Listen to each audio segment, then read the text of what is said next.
Continuation of lesson number 3, ruling the countryside. In previous lecture we studied about the permanent settlement. Permanent settlement was introduced by Charles Cornwallis in 1793. According to this settlement, what we studied that there was a fixed revenue which was supposed to be taken by the zamindars from the farmers, and they have to pay to the British officers, right? Now there was few problem with this settlement.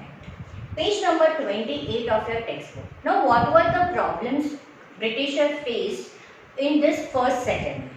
Permanent settlement, however, created many problems, and soon they discovered that zamindars were in fact was not investing, right? I have explained you that in permanent settlement, zamindar was given two tasks, two work they were given. First, they have to collect the revenues, and second, even with that, they have to invest in the land to improve the agricultural land. So, company what they found that zamindars are not investing for the improvement of the land. Revenue that had been fixed, second, was so high that zamindar found difficult to pay. जो revenue fix किया था वो इतना high था कि वो बहुत जमींदार के लिए डिफिकल्ट था कलेक्ट करने के लिए. एनीवन हु फेल्ड टू पे द रेवेन्यू लॉस्ट इज जमींदार. So company had made one rule कि जो भी जमींदार कलेक्ट नहीं कर पाया और वो पे नहीं कर पाया कंपनी को, तो वो उसकी जमींदारी लॉस कर देगा. Numerous zamindars were sold off at auctions organised by company. So the first decade of 19th century situation changed. अब by the time जो मार्केट में था वो प्राइसेस बहुत अच्छे हो गए, कल्टीवेशन धीरे धीरे एक्सपांड हुआ, यानी कि जमींदार की इनकम तो बढ़ी पर एक रेवेन्यू कलेक्ट करने की इनकम फिक्स हो गई थी. तो हैज परमानेंट सेटलमेंट में डिसाइड हुआ था कि फ्यूचर में वो रेवेन्यू इंक्रीज नहीं होगा, राइट? सो कंपनी को कोई गेन नहीं हुआ. कंपनी रेवेन्यू फिक्स कर दिया था तो वो फ्यूचर में इंक्रीज नहीं कर पाया. Even zamindars did not have an interest in improving the land. Some lost their land earlier, other saw somewhere possibility of earning. As long as zamindar could give out the land to tenant and get rent, वो उनका कोई भी interest नहीं था land को improvement करने में. सो जमींदार देते थे रेवेन्यू अगर कलेक्ट हुआ और वो दे देते थे कंपनी को. Page number 29. On the other hand villages cultivators को ये रेवेन्यू काफ़ी हाई लगा. रेंट वो जमींदार को पे करते थे वो भी काफ़ी उनको हाई लगा. सो टू पे द लैंड उनको कई बार मनी लेंडर से लोन लेना पड़ता था, और जब भी वो लैंड फेल करते थे तो उनको उनकी लैंड को भी सेल कर देना पड़ता था.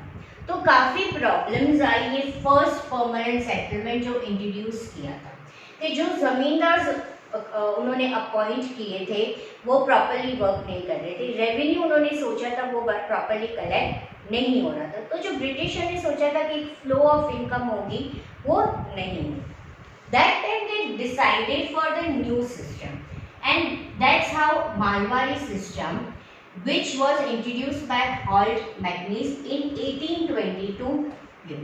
It is little bit devised of permanent settlement only. A new system which was little bit devised.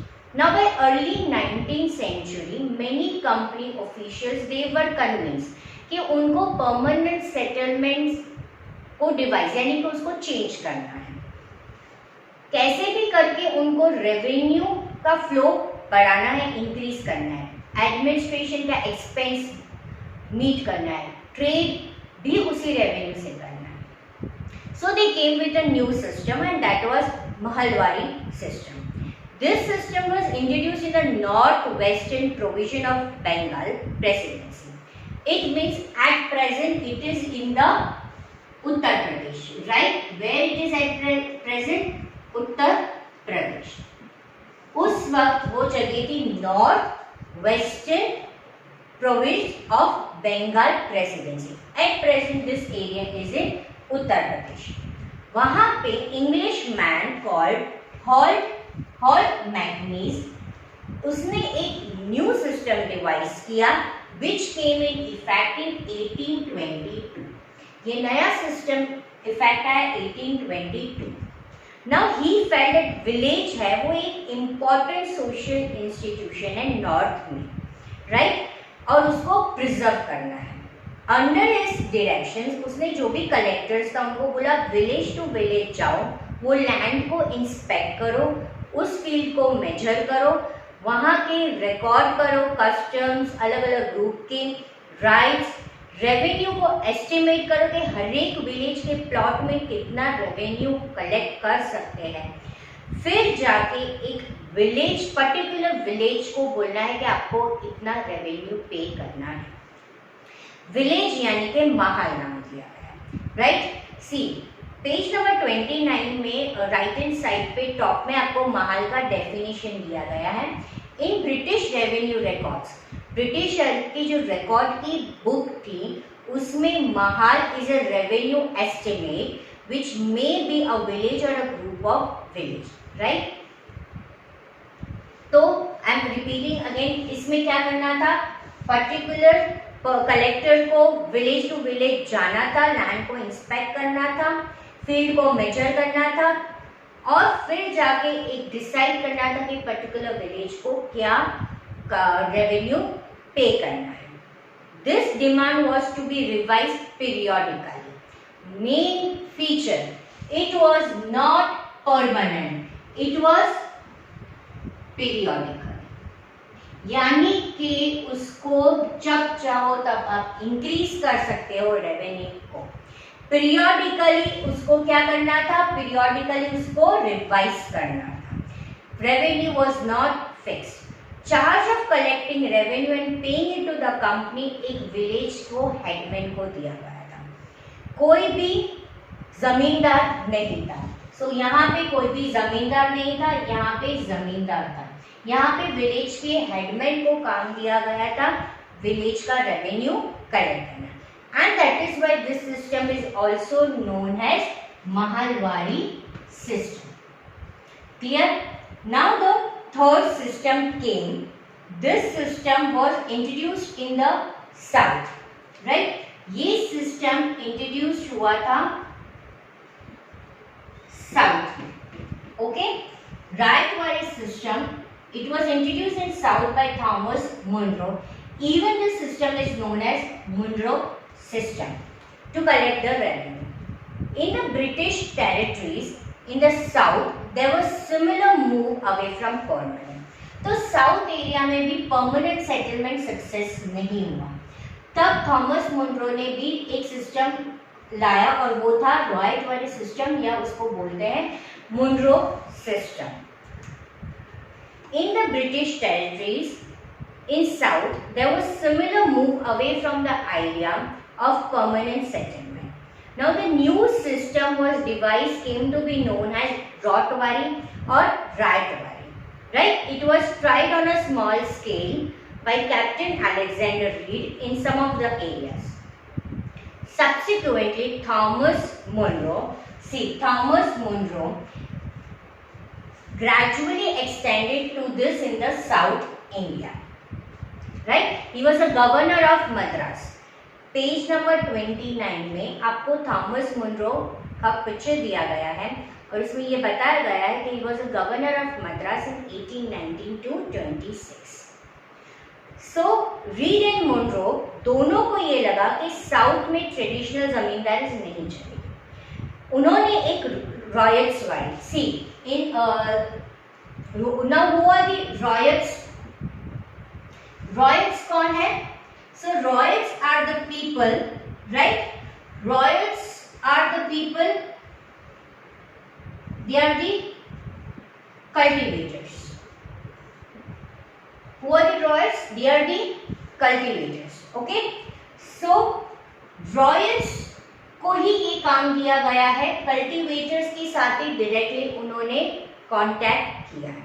So Root and Munro felt that in south there was no traditional zamindari, right? कि कोई भी traditional जमींदारी नहीं है। Settlement they argued to be made directly with the cultivators. उनको directly cultivators. So cultivators are who? Cultivators are the ड्रॉयर्स जिनको land till करना है, जिनको लैंड के बारे में पता है. उनकी फील्ड है had to be carefully and separately surveyed. Even उनको लगा कि जो भी लैंड से रेवेन्यू कलेक्ट करना है उसको सेपरेटली सर्वे करना है before collecting the revenue. Right?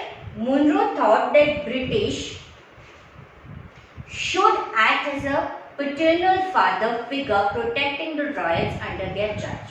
See, we'll come to the page number 13. Now, according to this line, see, it is given paternal father figure. Munro ये चाहते थे कि अगर हम उनको फोर्स करेंगे कि आप रेवेन्यू दो, उनके अलावा हम कल्टीवेटर्स को ये बोलेंगे कि भाई हम आपकी लैंड को सर्वे करते हैं, आपकी लैंड में जितना प्रोडक्शन होगा उतना हम रेवेन्यू रहेंगे और उनको प्रोटेक्ट करेंगे. तो इस तरह से उनको क्या करना है? रेवेन्यू कलेक्ट करना है. But again this system fail. Right? Permanent settlement में भी उन्होंने जो सोचा था उतना रेवेन्यू कलेक्ट नहीं कर पाए. मालवाड़ी सिस्टम में भी उन्होंने पीरियडिकली सोचा था तो भी नहीं हो पाया. Now what went wrong with Ryotwari system? All was not well.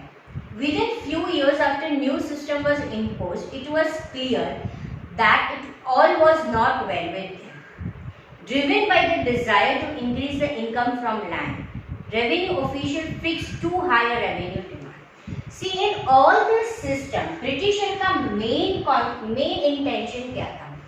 Maximum revenue collect करना, एक regular flow of income land revenue से उनको मिलना चाहिए. और रीजन क्या था? क्यों उनको रेवेन्यू इतना चाहिए था? कि ब्रिटेन से वो लोग जो भी गोल्ड और सिल्वर मंगाते थे ट्रेडिंग के लिए, वो उनको नहीं मंगवाना था.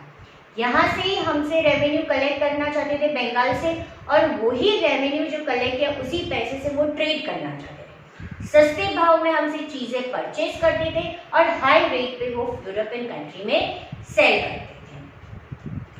But it somehow fail. Right? क्योंकि उन्होंने काफी हाई रेवेन्यू डिमांड की. पीजेंट्स फार्मर्स थे, दे वर अनएबल टू पे. कई बार जो कल्टीवेटर्स थे वो भाग गए. द कल्टीवेटर्स थे, they fled the countryside. Villages totally खाली हो गए. ऑप्टिमिस्टिक ऑफिशियल इमेजिन कि ये जो न्यू सिस्टम था उसकी वजह से जो मीडिएटर था सिर्फ उसको फायदा हुआ, बट किसी को भी बेनिफिट नहीं हुआ. कंपनी को भी जो रेवेन्यू चाहिए था वो कंपनी को नहीं मिला, और जो ऑफिशियल्स थे उनको भी काफी प्रॉब्लम्स फेस करने पड़े. Clear? So this is the 3 system. इसी पेज में, पेज नंबर 30 में आपको एक पिक्चर दिया गया है. 2 पिक्चर दिया गया है और दोनों पिक्चर में एक कॉमन चीज आप देख रहे हैं.